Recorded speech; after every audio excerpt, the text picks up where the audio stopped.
አሰላሙ አለይኩም ወራህመቱላሂ ወበረካቱ። ውድና የተከበራችሁ ውድ የቻናሌ ቤተሰቦች እንዴት ናችሁ? ከኔ ጋር አልሐምዱሊላህ ሁሉም ሰላም ነው። ሰላማችሁ ብዝት ይበልልኝ።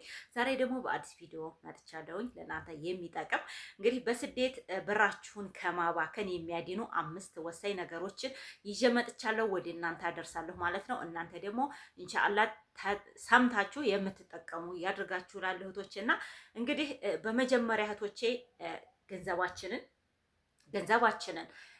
እንዳንቆጥብ የሚያደርገን ምንድነው? የቁሳቁሶችን ክፍፍል ማስወገድ ያለብን ማለት ነው። ማስወገድ ያለብን የቁሳቁሶችን ክፍፍል። ለምሳሌ ጓደኛዬ ስልክ ገዛች፣ ልብስ ገዛች፣ አብሬያት በውጭ ሀገር እየኖርኩኝ እንዲህ እያደረገች ነው እያል ጓደኛዬን የምታደርገውን ለቤተሰቦቿ የምታደርገውን ብዙ ነገሮች እሷን እንደዚህ አድርጋለች እኮ በቃ በጣም ይሉኝታ እየገደለን እሱን ማድረግ በጣም ለኛ ገንዘባችንን እንዳንቆጥብ እንዳንይዝ ገንዘብ እንዳንይዝ ያደርገናል ማለት ነው። እህቶቼ እንግዲህ በቃ ፉክክር እንደዚህ የቁሳቁስ ፉክክር ማለት ነው እህቶቼ እና ቁሳቁሶችን መተው አለብን። ጓደኛዬ እኮ አይፎን ስልክ ይዛለች፣ ጓደኛዬ እኮ በቃ ብራንድ ነገሮችን ይዛለች እህቶቼ እና ይሄንን ነገር ማድረግ በጣም ለኛ አደጋ ስለሆነ ከዚህ ነገር መቆጠብ አለብን ማለት ነው።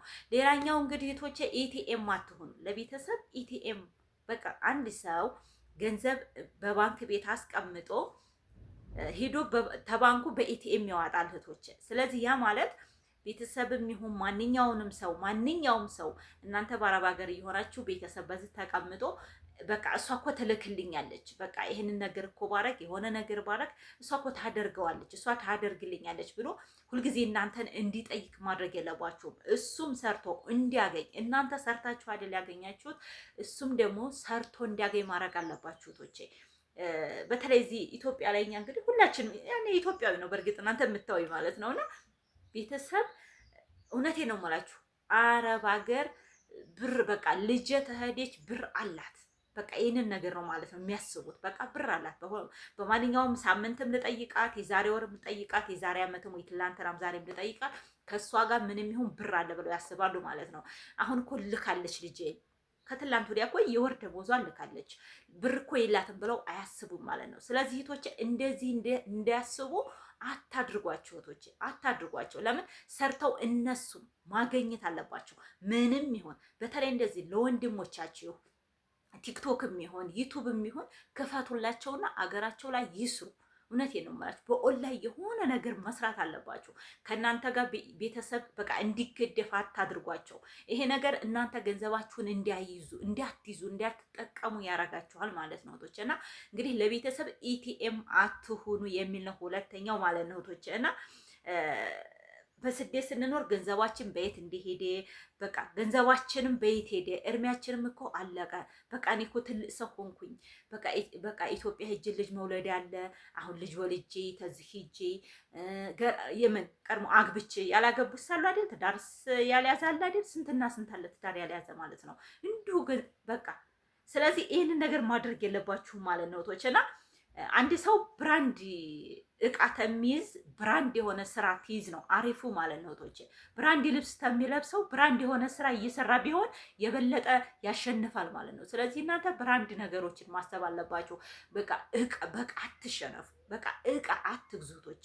እቃ ምንም ይሁን በእርግጥ እኮ እቃ ለሞላለት ለተረፈለት ነው እህቶቼ። ስለዚህ እናንተ ሁልጊዜም ስለ እቃ ማሰብ የለባችሁም፣ ስለ ገንዘባችሁ አቆጣጠር። ሌላኛው እንግዲህ ቁጠባን ባህል ማድረግ ነው። ቁጠባን ባህል ማድረግ ቁጠባን ልክ ቤተሰብ ጋር ወይም ቁብ ጋር ቁብ አሪፍ ነው ቶቼ። አረብ ሀገር ላይ ቁብ አሪፍ ነው፣ ግን የማይመቻችለት ሰው አለ። በተለይ በመዳን ቤት ሆነን ያ ቁብ በየወሩ በዛ በአካውንት መግባት አለበት፣ ወይም ሰው መጥቶት ይወስድልን። ቤተሰብ አይወዱም እነዚህ አረቦቹ ማለት ነው። ሰው መጥቶ ለምሳሌ ብሩን ለመስጠት ብዙ ያን እንቸጋገራለን። ቁብ በጣም አሪፍ ነው፣ ግን ያ ቁብ ባይመቻችላችሁ ማለት ነው ቶቼ። ቁቡ ባይመቻችላችሁም እናንተ በራሳችሁ በቦርሳችሁ ቁብ ማጣል ትችላላችሁ ማለት ነው። በራሳችሁ በቃ ጭብጥ አድርጋችሁ መያዝ አለባችሁ። 1 ብር፣ 10 ብር፣ 5 ብር፣ 25 ሳንቲም ምናምን ይቺ 25 ሳንቲም ያደረጎችሁ ማለት ነው። ተሰብስባ 10 ሳንቲም ምናምን አለች አይደል ዝርዝሯ።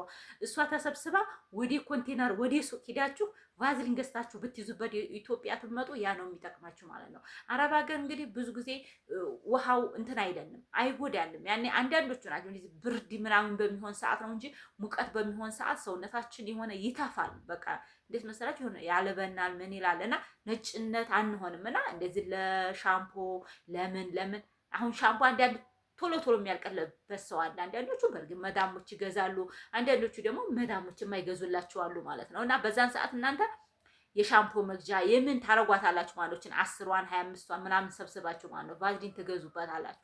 እዛ ደግሞ ብዙ ለማባከን አረብ ሀገር እያላችሁ ብዙ ነገሮችን ማባከን የለባችሁ። ቁጥብ ነው። እኔ ግን ለሀቂቃ ማለት ነው ቁጥብ ነው። በቃ ማንኛውም ነገር እንትን አይለኝም ማለት ነው ቶችና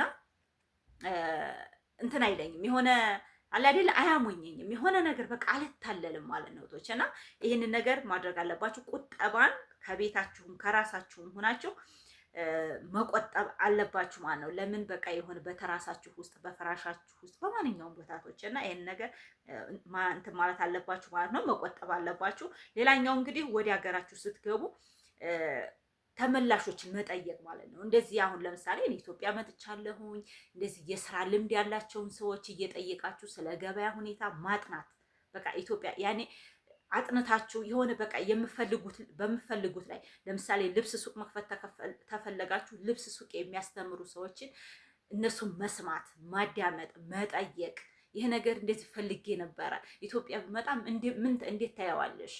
ገባችሁ? ይሄንን ነገር ማለት አለባችሁ፣ ማጥናት አለባችሁ። እዛ ሆናችሁ ጥናት መውሰድ ማለት ነው። ሌላኛው ደግሞ እንግዲህ ሁላችሁም እንግዲህ ወደ ኢትዮጵያ ስትመጡ ሙያ ቢኖራችሁ ማለት ነው። ትናንትና የሆነች ኮሜንት ላይ ምንድን አለችኝ? ሂና መቀባት ሙያ አለኝ ዩቲዩብም ከፍቼ እየሰራሁ ነው አልሐምዱሊላ። እና ኢትዮጵያ መጥቼ ብሰራ ሂና መቀባት እንዴት ታየዋለች ብላኛለች። በጣም አሪፍ ነው ቶቼ። የኔ የፌርድዬ የልጅ ጓደኛዋ ሂና ትቀባለች። ቤት ለቤት እየሄደች ስልክ አላት። ስልኳ አሁን ፌርድዬ ራሱ ለብዙ ሰው ነው ያስተዋወቀችለው ማለት ነው። እኛ የሚያወቅናት እዚህ ቤት መጥታ እንግዲህ እሷ ሰጥታን ነው ማለት ነው። እና እንደዚህ በኢድ ጊዜ በሰርግ ጊዜ እንደዚህ ስታደርጉ ሂና ይቀባል። ዛሬ እንዲያረቦቹ ማለት ነው ቤት ለቤት እየዞሩ ልክ እንደ መዳሞች እየተቀቡ ነው ማለት ነው አሁን። ስለዚህ እሱ አሁን 150 200 ብር በቃ እስከ 250 እንደ ልምዳቸው ማለት ነው እንዲያጻጻፋቸው እንደ ልምዳቸው ከዚህ ከጃቸው ከዚህ ላይ ማለት ነው እና ይሄንን ነገር እናንተ መልመድ ያለባችሁ የሆነ ሙያ እናንተ ደስ የሚላችሁን ነገር ዝም ብሎ እኮ ብር ብንይዘው ምንም ዋጋ የለውም። ብር ምንም የለው አለ አይደለ? የሆነ ሙያ ኑሮን ያንን ገንዘባችን ሆነ ነገር ላይ ታላዋል ነው ሙያ ተለለን ምን ዋጋ አለው? ስለዚህ እናንተ በመዳም ቤት ስትኖሩ ኢትዮጵያ ሄጄ ምንድን ነው የምሰራው ብላችሁ ትጨናነቃላችሁ። ትንሽ ነገር አሁን ይሄ የሂና ሙያ ሂና መቀባት ተገበያ ትገዛላችሁ። እንትኑን ሱፐር ማርኬት አለ እሱን ትገዛላችሁ። ቤት ለቤት እየሄዳችሁ ለሰርግ ትቀባላችሁ። ለምን በጣም ውድ ነው ቶች እስከ 500 ብር እስከ 10 በቃ እስከ 1000 ብር ድረስ የምትቀቡት አለ ማለት ነው። ለምሳሌ ላንድ እጅ 250 200 ብር ላንድ እጅ እንደዚህ ለግራ ብቻ ማለት ነው። እንደዚህ 2 እጅ ይሆን እስከ 300 ብር በቃ እንደዛ ማለት ነው ቶች እና ሂና መቀባት በጣም አሪፍ ነው ብዬ ነው የመለስኩላት ቶች እና ይሄንን ነገር ሁላችሁም እንትን ማለት አለባችሁ፣ መማር አለባችሁ ቶች እና እነዚህን ነገሮች ማጥናት አለባችሁ። ገንዘባችሁን በቃ ላለማባከን እህቶችን ገንዘባችሁን በፍጹም ማባከን የለባችሁም።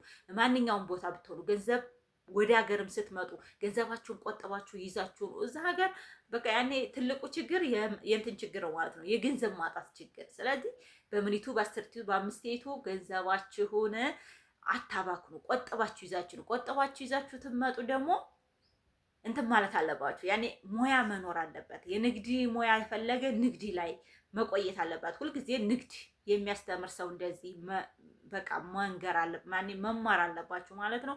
ሰላማችሁ ብዝት ይበልልኝ። አሰላሙ አለይኩም ወራህመቱላሂ ወበረካቱ።